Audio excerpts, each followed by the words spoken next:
Thanks for tuning into the Hidden Tracks podcast. You can find us wherever you find podcasts or listen to music.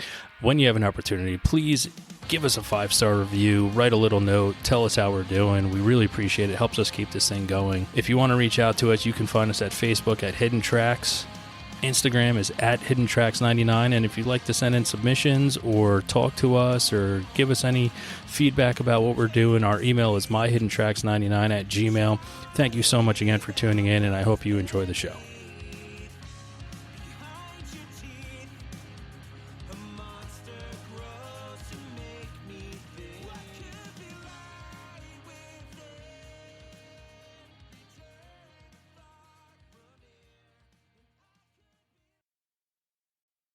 What's up, everybody? Here we are again with Chris Simpson of a bunch of amazing bands and also going under a moniker of Mountain Time now, changed over from Zookeeper.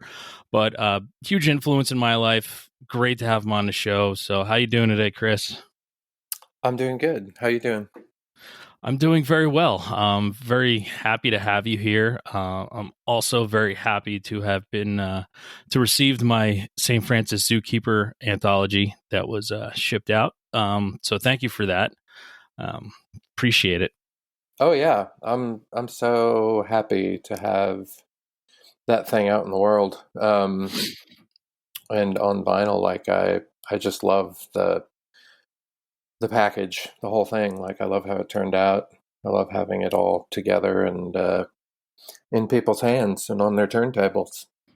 Yeah, and you also had a nice little 6-part series of the story of St. Francis Zookeeper, which is pretty cool to kind of go over that time of what you were creating after, Mineral and the Gloria record, and just hanging on to something else and creating something that was different. But for me, I remember the day I found the EP and I was just like, oh my God, he's extremely talented to be able to, you kind of became like a composer, which was pretty cool to me.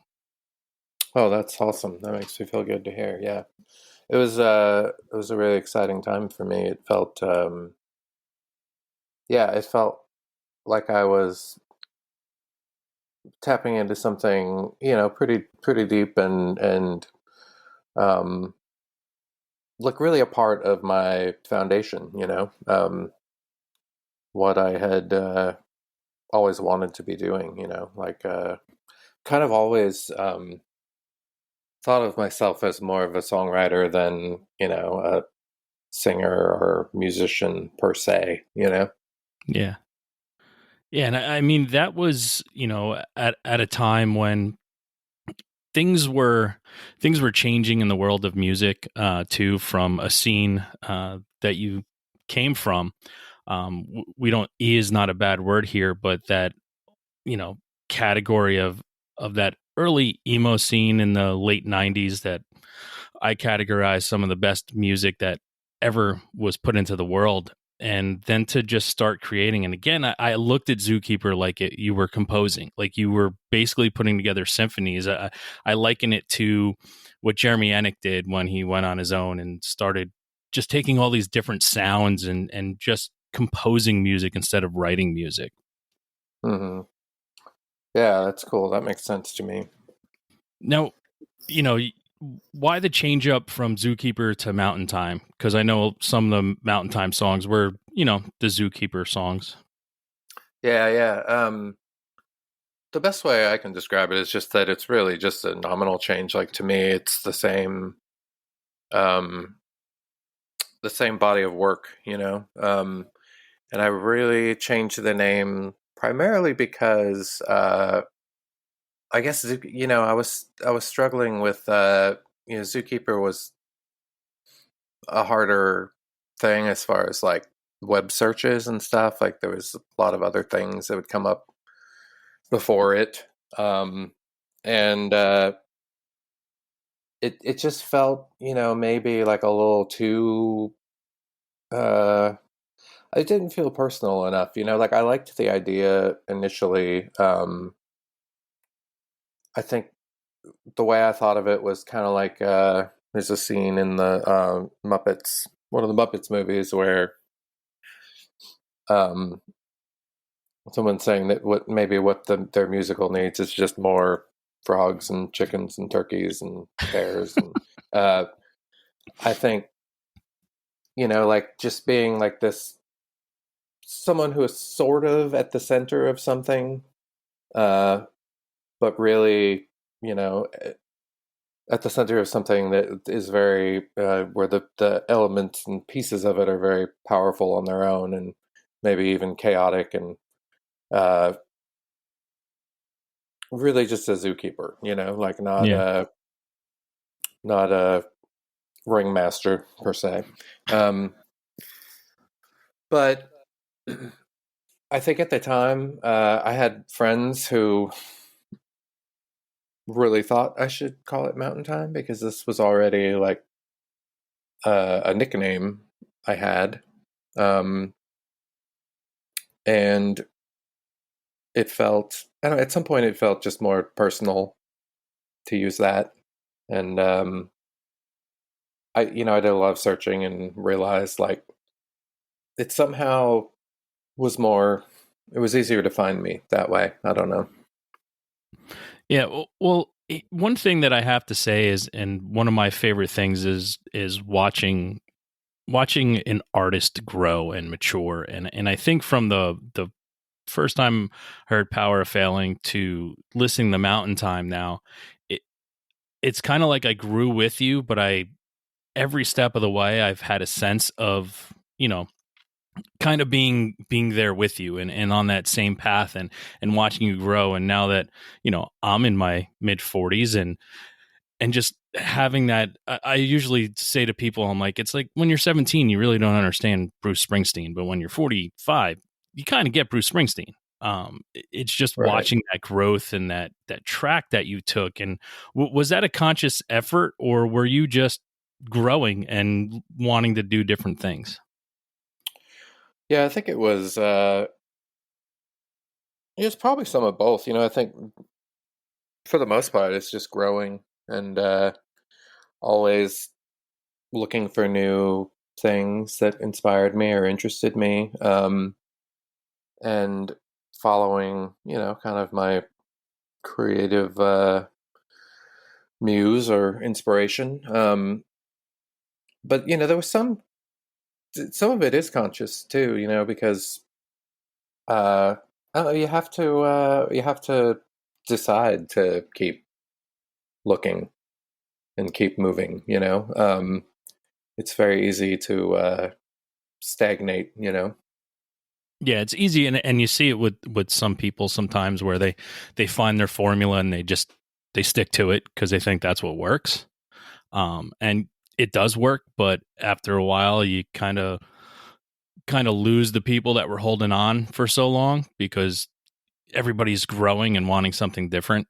Uh, it's Yeah, very hard to watch bands like that just hold on too long, and they're great at the formula that they found, but it's like, all right, we've all aged. We're looking for something a little bit different, a little bit more mature sounding.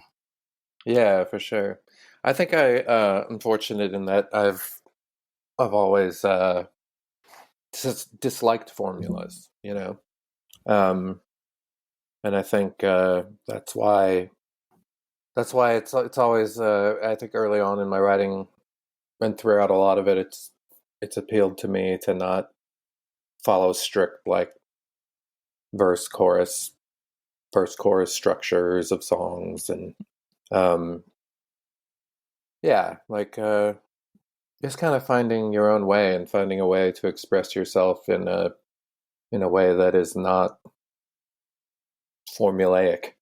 Yeah. you you made a comment earlier about your foundation. What was your foundation? Like, where did it start? Like, what was the first, music that you heard growing up, and then what was the music that you kind of found on your own and latched onto? Yeah, it's a little bit all over the map, but my mom was really into music. She was the only person in her family.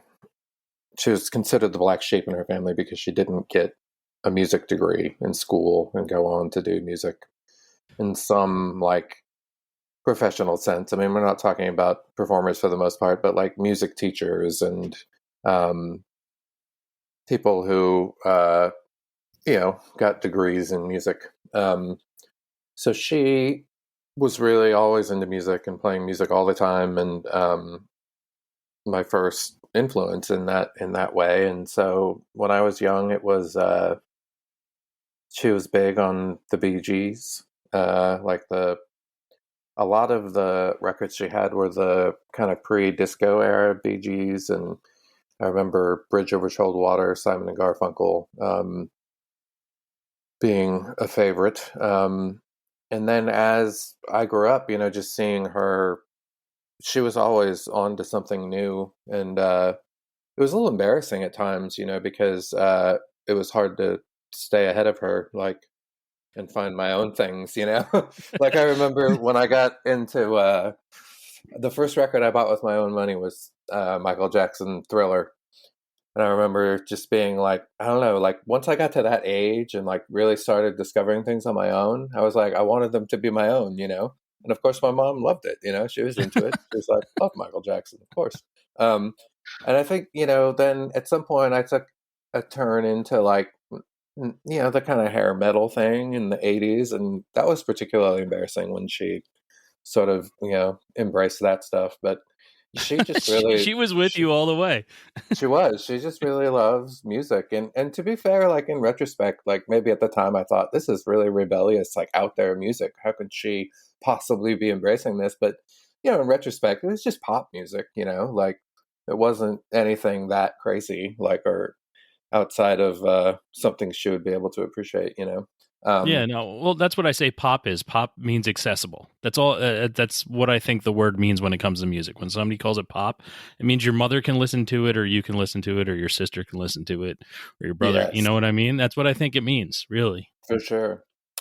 Um, One thing I will always remember is I was a sort of avid reader as a kid too, and I loved the novels by this author S.E. Hinton, who wrote Mhm. like The Outsiders and Rumblefish, and That Was Then, This Is Now, and a lot of those were made into movies in my era, coming up like mid '80s. And Outsiders is still one of the greatest movies to me. I mean, yeah, greatest cast there's too. there's a scene early in The Outsiders where they're just kind of walking the streets, like strutting, and that song Gloria by them, Van Mhm. Morrison's band before he went solo, comes on, and that was such a visceral memory for me, just like hearing his voice and just how like guttural it was, and how like he was singing.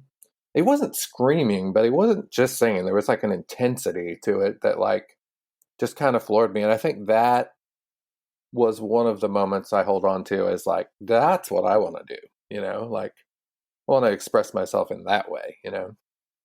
Yeah, I mean that is that happened for me too when I first time I heard the Beach Boys. I mean, it was just some harmony that I had never felt before. Meanwhile, my parents played the Beatles and all that kind of stuff, but it was just hearing something that made me go, "Wow, like Hmm. what is this?" And how do I do this and how do I capture it? And that's, I mean, those are the moments that stand out in people's lives and push you forward to do stuff. And I mean, for you, once you get that Van Morrison, when do you start just tracking? Because what probably, let's see, that was mid '80s. So you're in grade school, going into middle school, right? So Hmm. how did things start to change musically for you? Yeah, I got as I got into like middle school and high school, it became about like I really want to play music, and I was starting to learn instruments and play instruments, and it was all about like finding a way to play music with other people. So you kind of get into what the people around you are into. Like I had a lot of friends. I grew up in Denver, Colorado, and I had a lot of friends that were really into like metal and kind of like thrash, and uh, so I got simultaneously into a lot of like punk stuff and into that. Um, world, like Metallica, I guess, being the sort of like most mainstream point of that. But like a lot of the stuff going on, that was lesser known around that. So I got into that, and just, primarily because I had all these friends that were into it and they were playing it, and I wanted to play with people. So I definitely had a phase with that. And but really starting in high school, even in conjunction with, maybe playing in bands like that, I started just filling up notebooks with, I just wanted to write my own songs. And at first they were, I think it was before I even really knew how to write songs, I was doing this, like before I knew how to like play chords or instruments very well. Like I would just fill up notebooks with songs that I guess were, just poetry, just like me writing. But they definitely felt like songs to me. They weren't, I didn't have any illusion of them just remaining words. So yeah, I really just started writing songs. And once I started out playing drums. I took piano lessons. You were one of those 90 million people Yes, that I took took piano piano lessons. lessons, right, because my mom thought, this is the best place to start. And I think it was a little late in that I was already really into too much stuff, and I couldn't focus on fundamentals. So I just wanted to write, and so I had this great piano teacher, and I used to just show up with my guitar.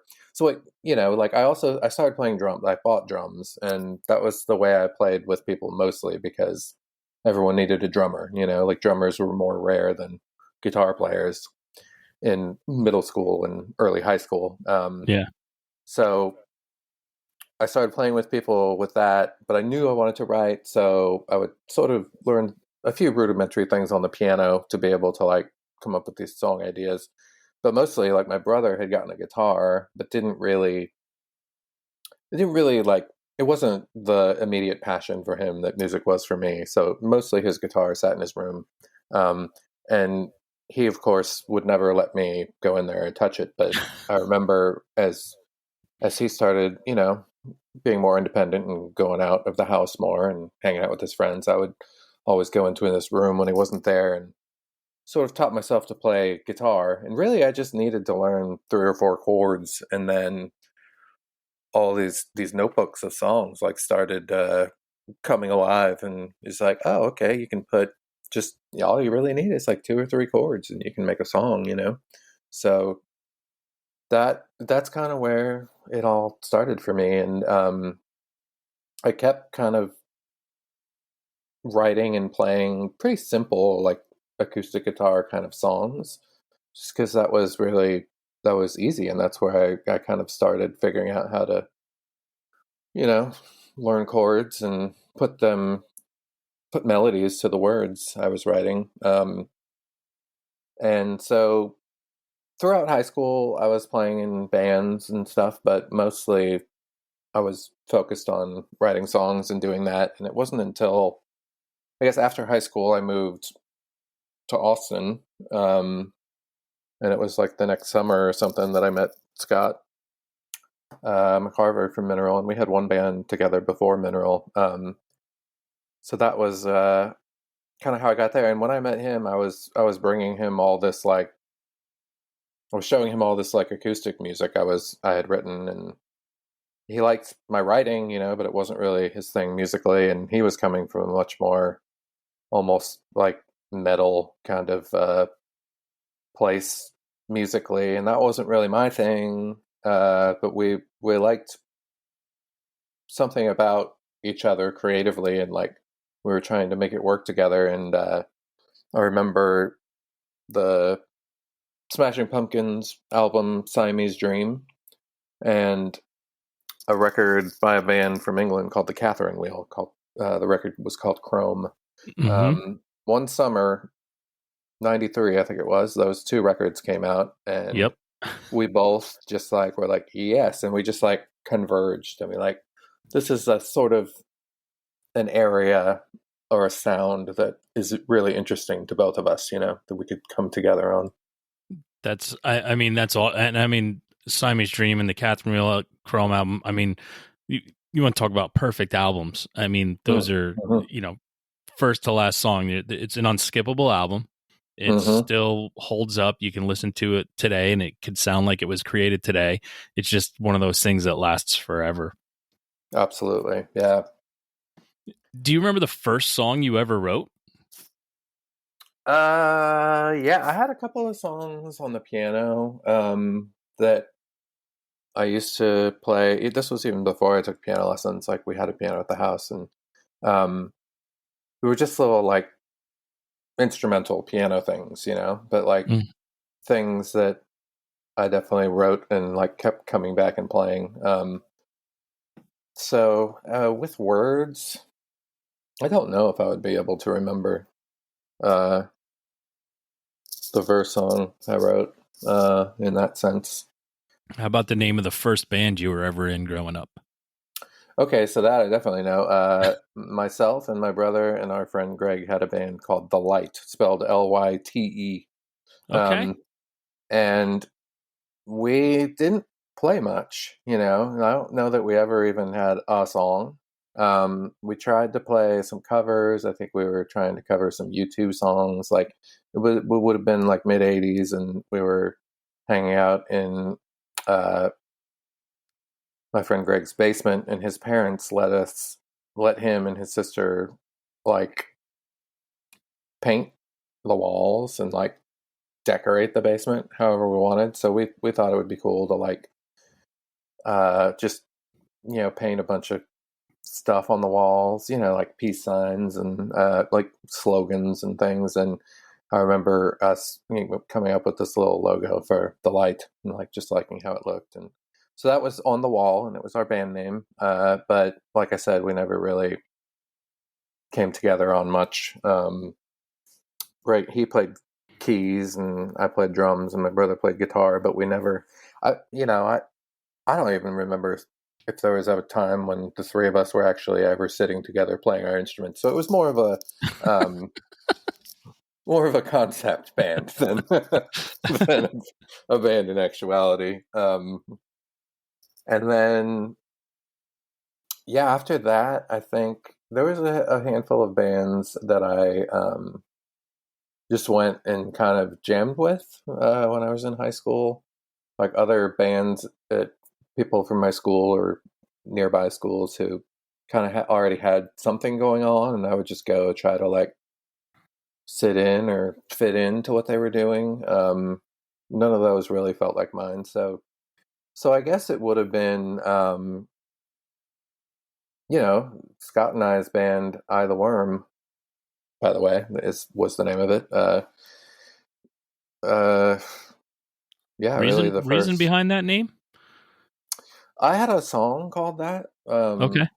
and it's just like I, as in like you know the letter I, Mm-hmm. comma the worm, um, and so yeah, I mean, I guess that really was in a sense like my first actual band. Like we had songs, and it felt real.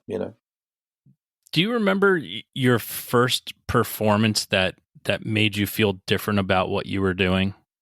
That just the first time something felt right? Yes, there were some talent shows along the way. In middle school, a buddy of mine and me used to play drums and bass together a lot. He was a bass player, and we just used to get together and jam a lot. And mostly, like he was really into uh, like Gorilla Biscuits and like a lot of this. Like we were skaters too, so he was into a lot of this kind of like punk rock skate music. And I, was like I said, kind of all over the map. But we wanted to play in this talent show at our school, and we were mentioning it to the band teacher at our school. I played drums in band, and I think my friend played some kind of horn or something, but bass was his real passion. And the music teacher said, "Oh, well, we should get something together. Like I play guitar, and I got a buddy of mine too who plays guitar." So we ended up like going up to school and jamming, and we ended up playing "Heartbreaker" by Led Zeppelin for the talent show. Um, and that was just like hearing like all of our friends and this crowd and this little what felt like a huge auditorium would probably look pretty small if I went and looked at it now in our middle school. That was so just thrilling to like be performing and to feel that energy from people. So that was definitely one of them. And then a few years later in high school, I was at a much bigger school in a much bigger kind of auditorium, and I went out and played a couple of songs by myself on the acoustic. And really, those sort of memories, I think, are the ones that stand out, like because it just felt so novel and virgin still, like this feeling of being on a stage and performing in front of people, you know? Have you had that feeling since? Not really, no. I wish I had. I mean, there's moments for sure, you know, like there's uh within shows and tours and stuff, there's these kind of meta moments where you can like really see like what's happening and appreciate it and experience it in a way that maybe you don't all the time. But yeah, definitely.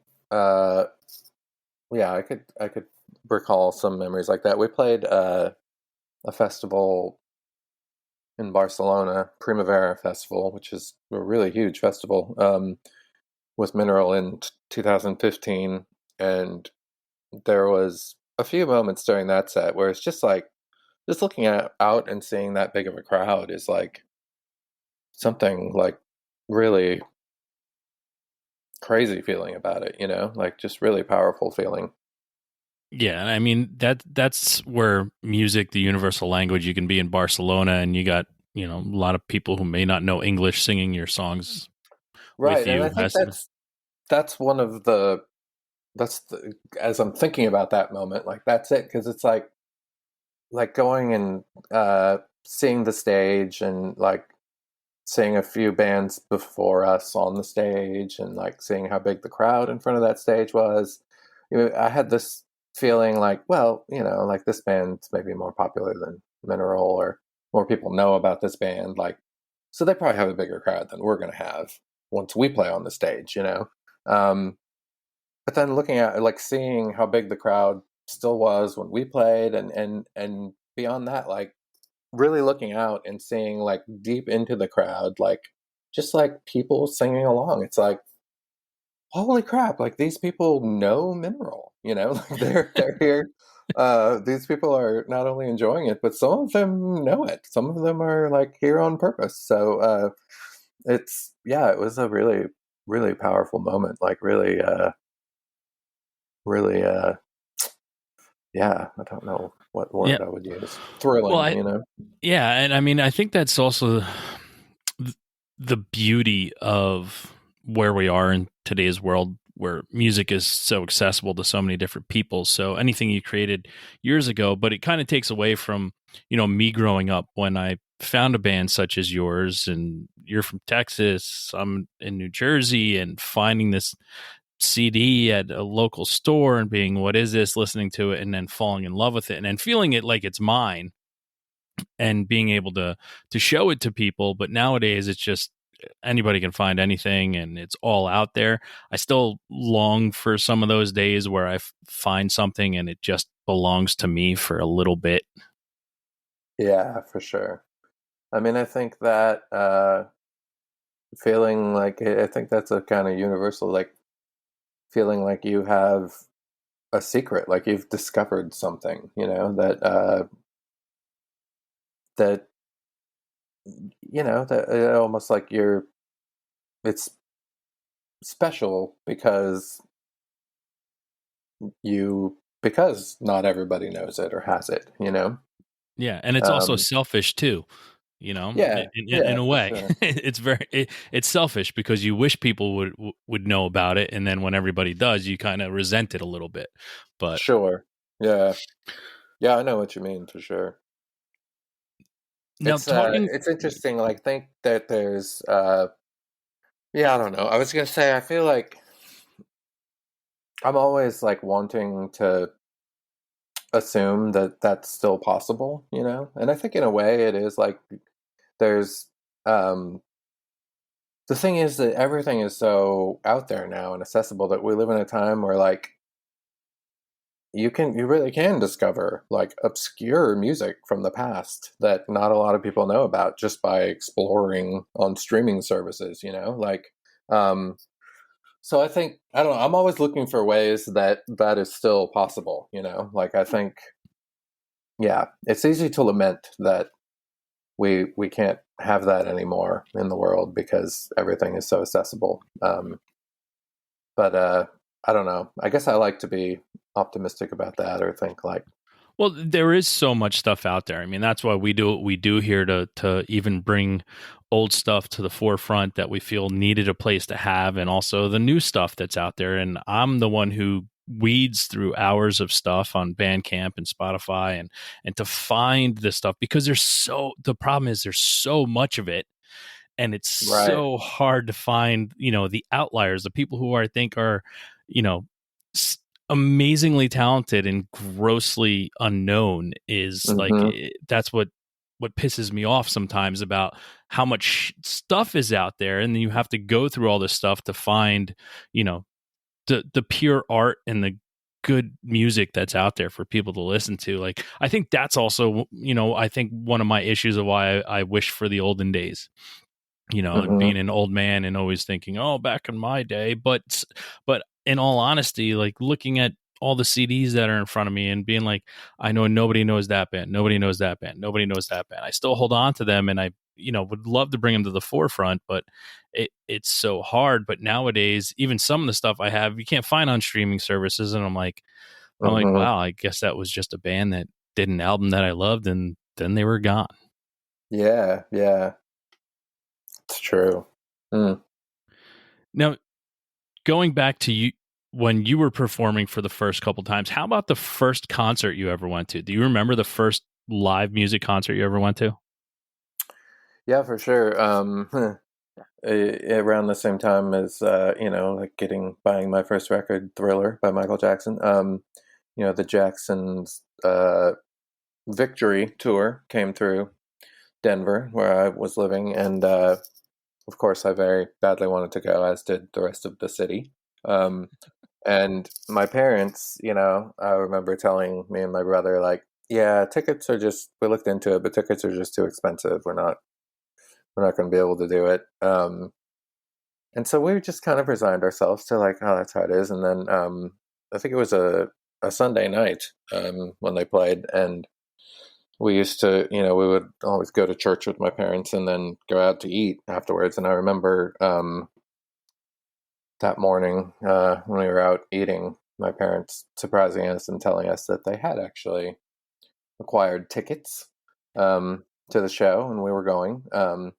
So that was the first like big concert I went to, and that was really cool. That was like I don't. It's weird, like thinking back on it now. It's like I don't have any like usable memories of it, like of specific moments of it, but just the event itself was so significant feeling, Yeah, you have the grand idea of what it was. Yes, for sure. Yeah. So that was definitely my first concert. A lot of MJ for me. I think a lot of people had a lot of MJ going on at Yeah. that time, and there's nothing wrong with it. He was fucking killer. I mean, King of Yeah, Pop. So, for sure. do you have a favorite concert you ever went to? Uh, probably have a handful. The Man, that summer, my first summer in Austin, we went and saw Smashing Pumpkins at it was like right after Siamese Dream came out, but before it really blew up. We Hmm. saw them at play at a place called Liberty Lunch in town. That I'm trying to remember. It's not there anymore, but I'm guessing the capacity was like 1,000. Like it's a small spot, to see a band like that, and just seeing that show and those songs and that record tour, like that's definitely like one of the times I can remember seeing a band's like last small show or small tour. Yeah. And that was an amazing show. I That definitely stands out as one of my favorites, where I'm just like so happy I was there. Yeah, I still have my Um, ticket stub from when I saw them, and it was 92 or 93 at Roseland Ballroom in New York City, small venue, right? Same thing, like right when yeah. before it blew up. And my problem with Smashing Pumpkins is I hold them to that show every time I've seen Yep. them since. And someone asked me the other day, "Do you remember a show that you walked out of?" And I'm like, "Here's five of them, and the first two are the same band." And I've walked out of Smashing Pumpkins twice since then. I've seen them Yep. probably six times, but it's like I guess I just always held them up in high regard because that was the first time I saw them, and it was an amazing show. And I'm just like, now sometimes Billy gets a little full of himself and plays Sure. things that he wants to play in a way that he wants to play them, not the way you want to hear them. hmm So Yeah. I What's funny is I think I did see them one time after that, but outside of that I don't think I've seen them again. So uh um another I just had another one in my head that I was thinking of, but now it's gone from me. Um uh I just, on the new end of the spectrum, I just saw Bob Dylan the other night, and it was just absolutely magical. Like he's 80 years old, and he sits at a piano the whole time and has become a really stunning piano player. Um, and it was just so good. He's got this band right now that is fabulous, and I've seen him a lot, and it's never been great. hmm Um, but this was great. Like, so it's nice to know that you can still have those moments yeah. where you go to shows and you're like, oh my god, like that was incredible. Like, That's one of my favorite things about going to shows is getting to walk out of a show and just go, that was incredible. I'm so glad I hmm was here. yeah, I don't go to that much anymore. I only go like if it's someone I really need to see. I went and saw Nick Cave recently. Um, the last show I remember, like pre-pandemic, was I saw Big Thief on the Two Hands tour, and that was incredible.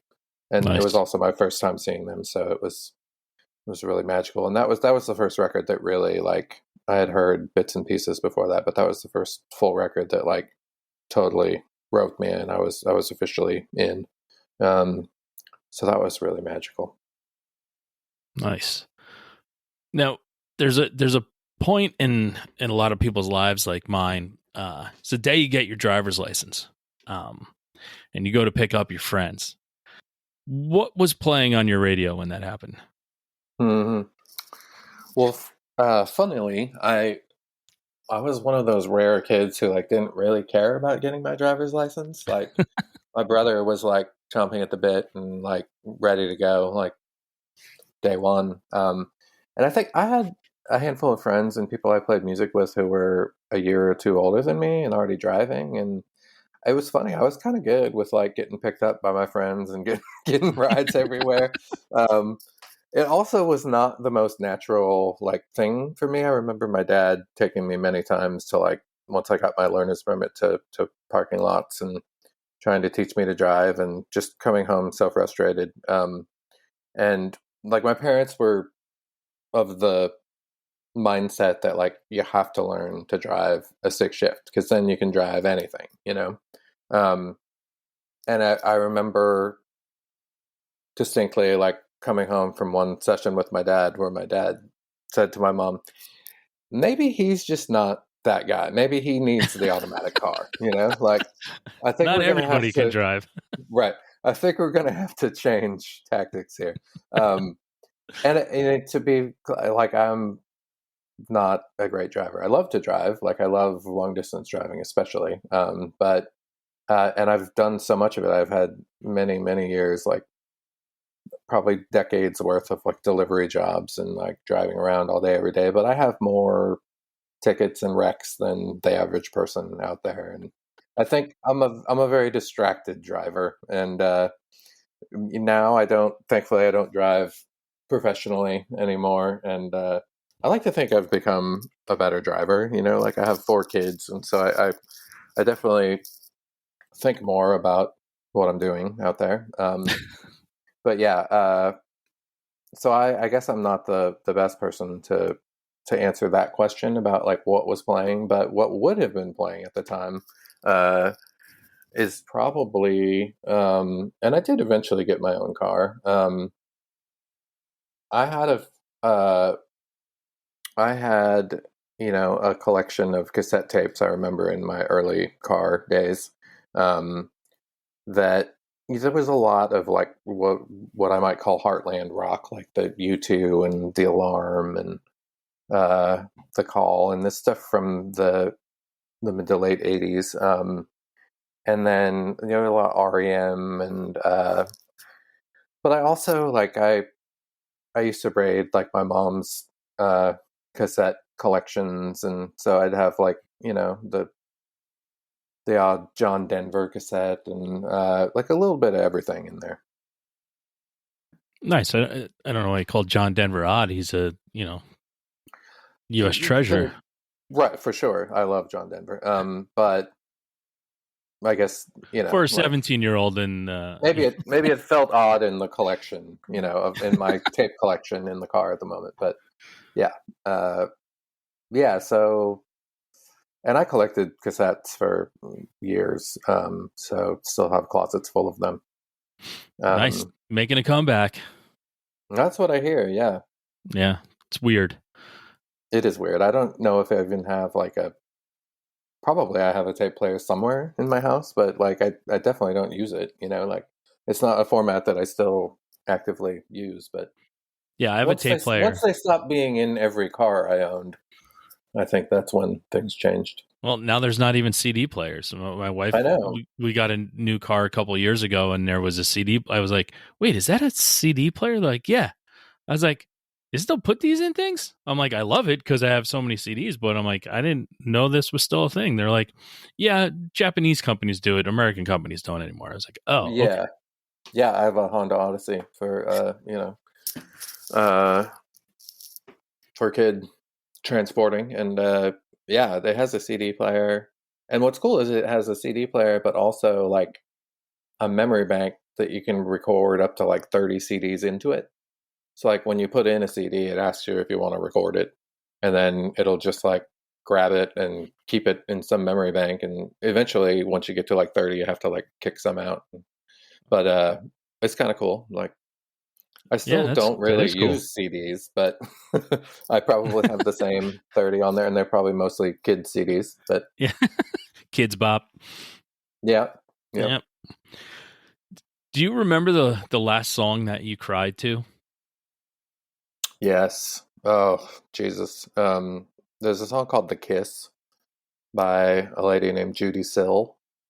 That I was on.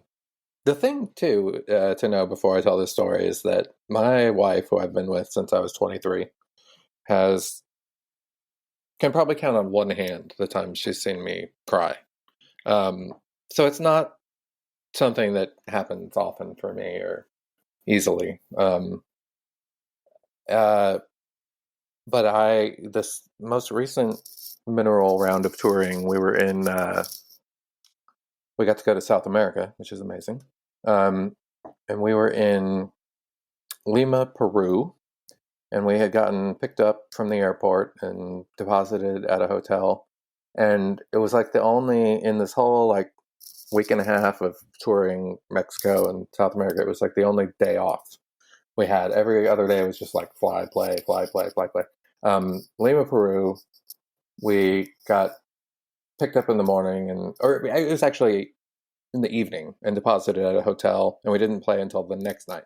So we basically had a whole day in one place. And like when you're think about these things at home before you go, you're like, oh man, I'm going to explore. I mean, Lima, Peru. Come on, like I'm gonna see what's going on here. But I was in, like I struggle with some depression and anxiety, and I was in the throes of like a pretty. I was. I was just wasn't. It wasn't happening for me to like leave the hotel room. So I was just in there all day and like texting with other guys about like, oh, there's this amazing coffee shop on this cliff overlooking the beach and it's amazing, you got to come down here.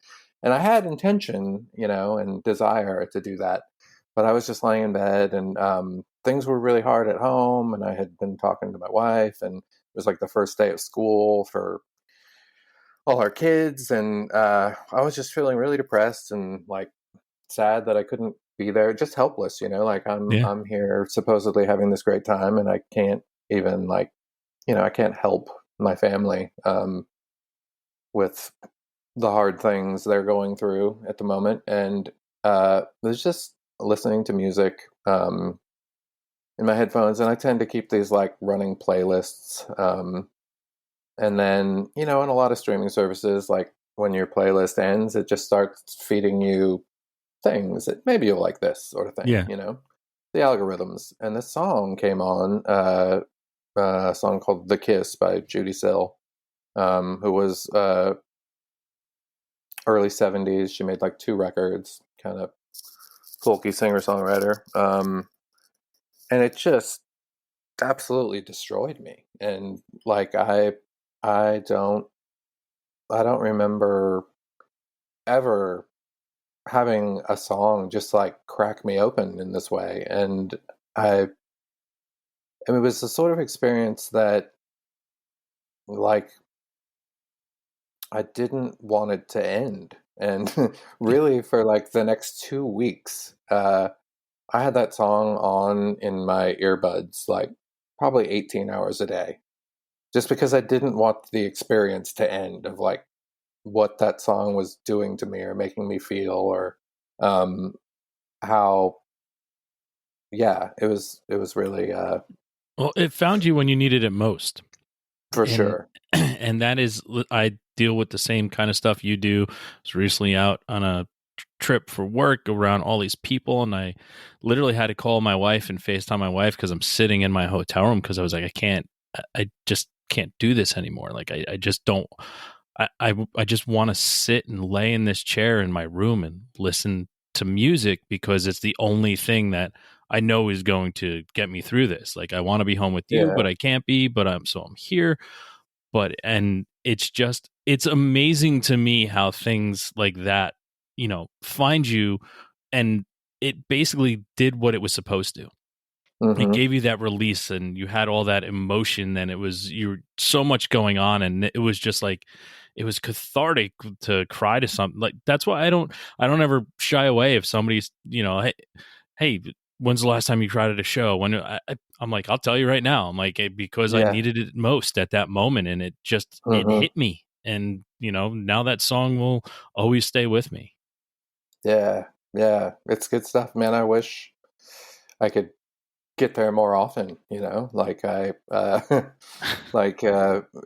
I don't say it as a source of pride that I rarely cry, like to me it's almost a weakness, like a defensiveness that it's Yeah. hard for me to let down. Yeah.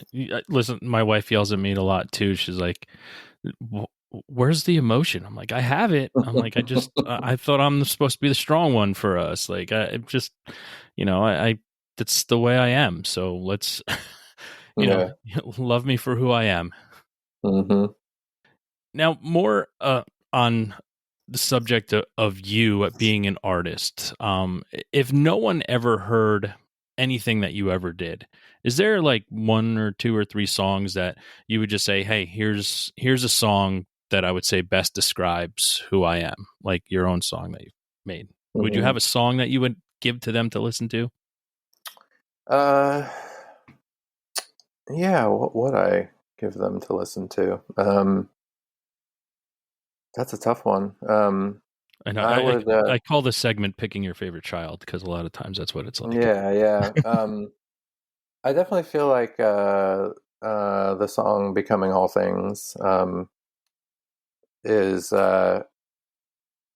one of those songs where, like, I definitely like after I wrote it, I had a feeling that like, okay, I wrote that. Like, if someone were to tell me like, you're done, that's it, your gift is over, you can't write songs anymore, I would at least know that I had written that one, and I think there's, handfuls of those, like, but as far as like giving someone something that like sums up, um, I don't know, with Mineral, I feel like, I always feel like Gloria and Parking Lot like are, um, kind of that, like, slower, I think lyrically is like has a lot of my just like life philosophy summed up, um,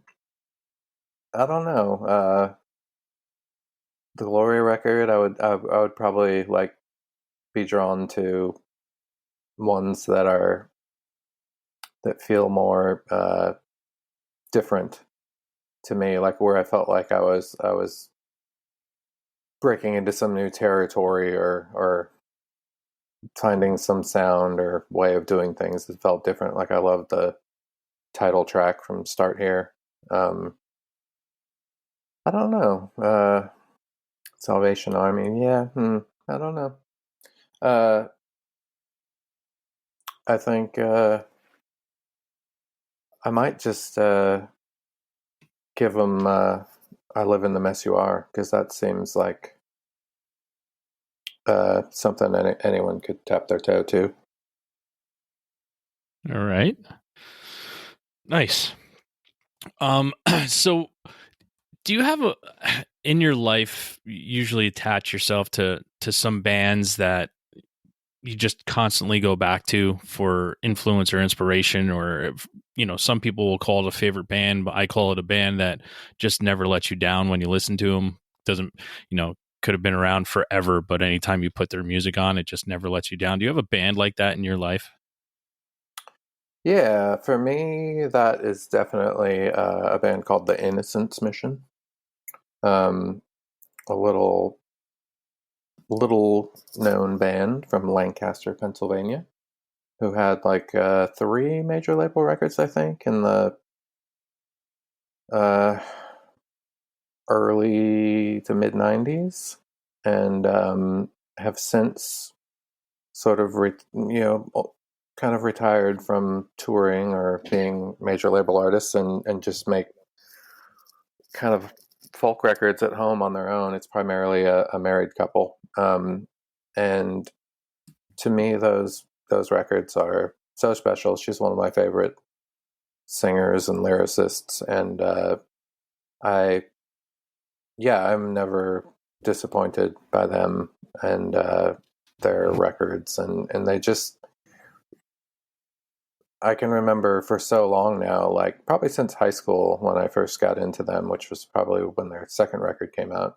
Um, I They're just so reliable. It's like a warm, like a favorite blanket or something, Yeah, to hug when Um, you need it most. yes, exactly. And I think they've, grown and become a very stunning, like, uh, band, and just make better and better records. So yeah. Nice.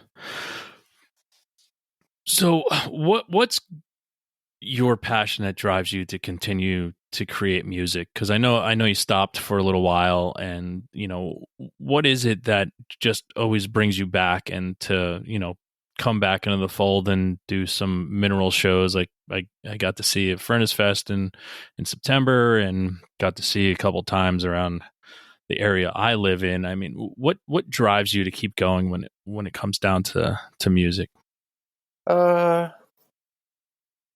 I don't know if I know how to like be alive without doing it, you know? Like I think even if I wasn't, I mean, there's certainly been periods where I haven't been actively touring or even putting things out. Like I've still always kind of doing it, you know? It's just kind of a way that I process being alive and being in the world. So I think even if I was just like locked in a room by myself and nothing was allowed to leave the room, I think I would still be uh, kind of filling the shelves with notebooks full of songs. I but it's hard, you know. It's not. It's weird. It's like it's difficult to call it a career, you know. Like I haven't um, I haven't made money doing it, you know. Like And I think very few do. I think it's a misconception, even with bands major label. I mean, you guys had your chance, but with that as well. But I mean, at the same time, I don't think anybody, and I think that's a story that needs to be told more often. With there are bands out there that have 10 albums out that could probably say, "Yeah, I don't think I have a dime from making the music right. I gave to people." Yeah, I think there's an assumption that by a lot of people that like if a band's big enough that I've heard about them and some label is putting out their records, they're probably making money, you know, and Hmm. that's definitely far from the truth. So yeah, I don't know. Like I think what does keep me doing it? Like I don't know. I guess I don't ask myself that very often. Like I think I don't force myself to do it, you know. I don't think this is an inseparable part of my identity that I can't let go of, you know. Like it just hasn't left me, you know. Yeah. And do you plan on releasing more stuff under Mountain Time and continuing with Yeah. that? Yeah. Yeah, I've got we're halfway through mixing another full length right now. Um I've actually been sort of joking with friends and people I'm close with about how I'm excited about entering semi-retirement. Like I'm not really that worried about like I think the pandemic made me realize like, oh wait, I don't really I don't know if I really have to play live. Like I love the experience. I love connecting with people. And it obviously can be very meaningful and very cathartic. But like with my own stuff, like mineral aside, like talking mountain time, zookeeper era, like I always had this philosophy of just saying yes when asked to play a show. And then I'd just figure out how to do it. But I wouldn't necessarily like be seeking out shows or like trying to get better and better shows. Um, and I think I just realized like maybe the pandemic helped me realize like, what this is nice, like not playing because the way it goes, at my level with my current stuff with Mountain Time, it's like someone asks me to play a show, I say yes, okay, then I have to put together a band. Yeah.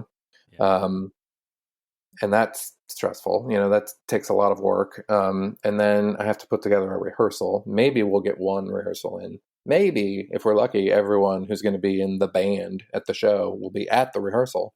Um, and then you go play the show, and it's like I feel good about the songs, but I never feel like super solid about what we're like putting out there. It always feels like a little seat of the pants and like hopefully this will be good, and sometimes it is and sometimes it isn't, and sometimes there's some of both of those in the same set. And I just, there's really no reason, like, I've realized, like, to do that. Like, what I really want to do is leave a lot of work in the world. Like, and throughout most of my life, like, there's been, a lot of time. I mean, I'm building up a body of work, but there's been a lot of time in between releases. Like, I'm not prolific in a lot of senses.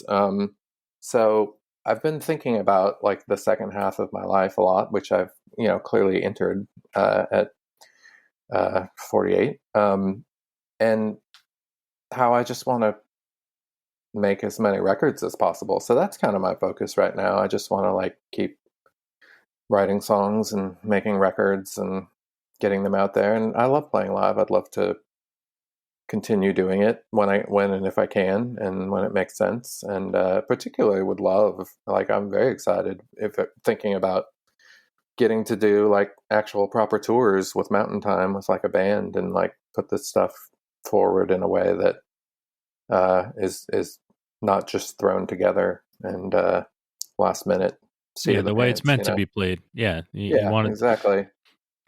Well, So I yeah, I'm good making records. I'd love to just be a recording artist. well, listen, creating that music and holding it on, for yourself is selfish. So everything you create, you should put out there. Hmm. I mean, I know for one, and I know a bunch of people who are, as soon as they see something from Chris Simpson, it's like, yes, something new, and it's almost one of those things where it doesn't matter what it is. You know what I mean? It's just everyone's looking forward because we know it's going to be something we're going to want in our lives. So continue doing that for us.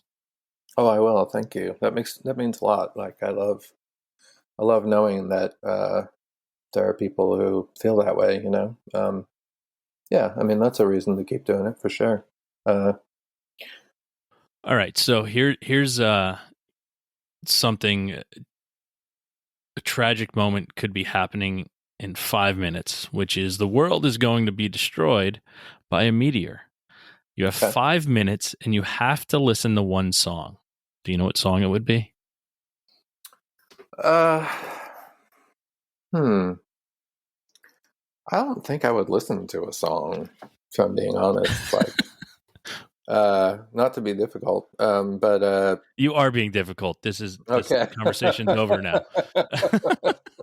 uh, no, I mean, I at first I was like, oh, would I go listen to "The Kiss" by Judy Silligan? Like, what would I go listen to? And I think, um, oh, I don't know. Like, I don't know how I'd want the final moments, like, sullied with a song. You don't Like, want a soundtrack to the end of your life? no. I think I would just want to go, like, lay in the grass and, like, look up into the sky, and maybe, like, have all my kids and my wife, like, laying there with me, and just Okay, so let me rephrase this then. Okay, if you're laying there with your kids and your wife and you're closing your eyes, things are going to end soon, and you're just replaying a montage of your life with your eyes closed. What song's playing during that montage? hmm, I'm gonna get something out of you. you are, yeah. I feel like I'm just gonna make something up because You I can't feel handle like the pressure right now. I'm in my head on it about it now. God, what song is playing? Like, I don't know. I don't know. Maybe "What a Wonderful World." Okay, there it is. We got one. We'll use that. I've already marked for edit this entire portion of the show, so we're good. Mark it up. Yep. So, but how with all the music that you've put out into the world and everything that you continue to work on, you're filling up those books. At the end of the day, how would you like to be remembered as an artist for the work you've put out into the world? I don't know that I get to determine how I'm remembered. Like, I think it's enough to be remembered. Like, to be to know that there's people out there who it meant something to. Who have all that stuff on their shelves, and we're excited when another one was coming out. Yeah. And Um, I think you just had the most, humbling answer of anyone on the show for that. Just enough to be remembered. Like, that's awesome. yeah, that's enough, right? Yeah. Um, Feels like it for me. Maybe I'm yeah, very simple, I'm easy to please. Okay. Well, Like, Chris, I mean, that doesn't feel like a small thing, no, like, it's not, and I that's why I said it. I appreciate it, and it's that is a very humble answer too. That means so much more than the way you said it. It just enough to be remembered. I mean, it really is. I guess in this world, that's all we can ever ask for out of anybody, right? yeah. When you're no longer here, is just to be remembered is in and of itself good enough. Yeah. All right, enough of the doom and gloom. So first thing I wanted to say towards the end of the show here is you have been a huge inspiration to me with everything you've created. You've played a huge role in my life with your music, and I want to say thank you not only for myself, but I know for a lot of other people who will be listening to this that want to say thank you to you. So thank you on the record. Oh, you're very welcome. It's been a distinct pleasure. Next, why don't you tell everybody how to find all your Mountain Time stuff? I mean, I'm going to put it all out there for everybody to find, but how to find your stuff on all the handles in this world, your socials, I would say. Yeah, okay. This is where it becomes apparent that I'm very bad at this. I don't even know if I remember all of them, like, but there's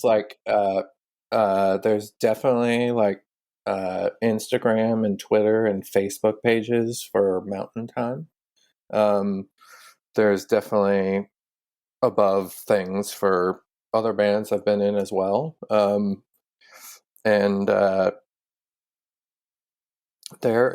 know there is actually a website for Mountain Time that uh, I I don't. Is it mountaintime.com? Is it All mountaintimemusic.com? right, we'll let It's everybody know. you'll let them know. Yeah. Yeah, we'll let them Um, know. Everybody just it Google. it's out there. That's what you just need to say from now on. Somebody, how do you find your stuff? Google it. Oh, yeah, just look it up, right? Yeah, if somebody Find asks me a question, I just say, just it. Google it. Just Google it. Yeah. Hmm. But we're going into the last portion of our show here. It's our weekly 3 segment. It's 3 things you're listening to right now that you would like someone to check out. So if you got to pull up your playlist, go ahead and do it now. But 3 things that you're listening to that you would want someone to listen to as well. It could be new, it could be old, it could be familiar, could not be, but whatever it is, whatever you listen to, I'd like to know. Sure. Let's look at, the latest playlist. Ooh, there's a song I really love by this woman who lives in my own town that I don't know personally, but a woman named Carson McCone uh, has a handful of records out, and her latest record is on Merge, and the first song on it is called Hawks Don't Share, and it is awesome. I love it. Um, there is um, a guy named Bill Fay, who I love, who made a couple records in the late 60s, early 70s, and then kind of disappeared, and he's had a bit of a resurgence. I think Wilco and some other people sort of brought him back into the spotlight, and his records were reissued, and that's when I first discovered them, maybe a decade or so ago. And since then, he has put out a couple of newer records. But right now, his label Dead Oceans is putting out a 2-part double LP things called Still Some Light. which by Bill Fay, spelled Fay, are just like odd old recordings and like lost recordings, home recordings, sort of things. So I've been digging those. And I also really, really love the new Big Thief record,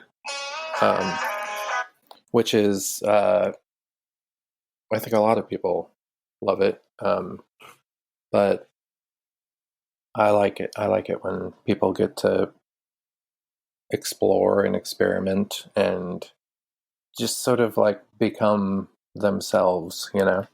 Yeah. I think it's really fun to watch and listen to. Awesome. Good three. Good three. My three for this week, everyone, is first one is a band called Remember Sports. They're a Philly indie rock band with an album called Like a Stone. If you're into kick-ass female vocals with the indie sound from the 90s, this is one for you. Next, after having a hard couple days at work, sometimes I like to hear someone screaming at me and with really hard, heavy music behind it. And this week was a band called Bless the Fall, metalcore kind of band from Arizona. The name of the album is To Those Left Behind. That's what when I need to get my angst out and don't want to kill somebody, that's what I'm listening to this week. And then last but not least, band called Hurry, Hurry, another Pennsylvania band, indie rock. They have a EP called Casual Feelings. Just good, clean, fun indie rock to listen to. So those are my three for this week. Nice. But we are now done with our show, Chris. So again, thank you so much for being here. This has been an absolute pleasure to have you on the show. And we look forward to some amazing more mountain time coming out. Yes, hopefully soon. We'll start putting some more stuff out there. Awesome. Well, everybody out in the world, you know what to do next. Go out, listen to Mountain Time, and have a great fucking time.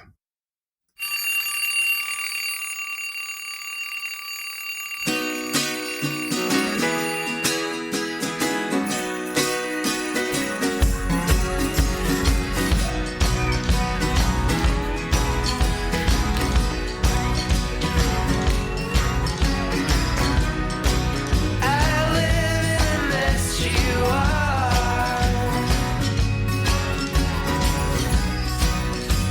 live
Thanks again for tuning into the Hidden Tracks podcast.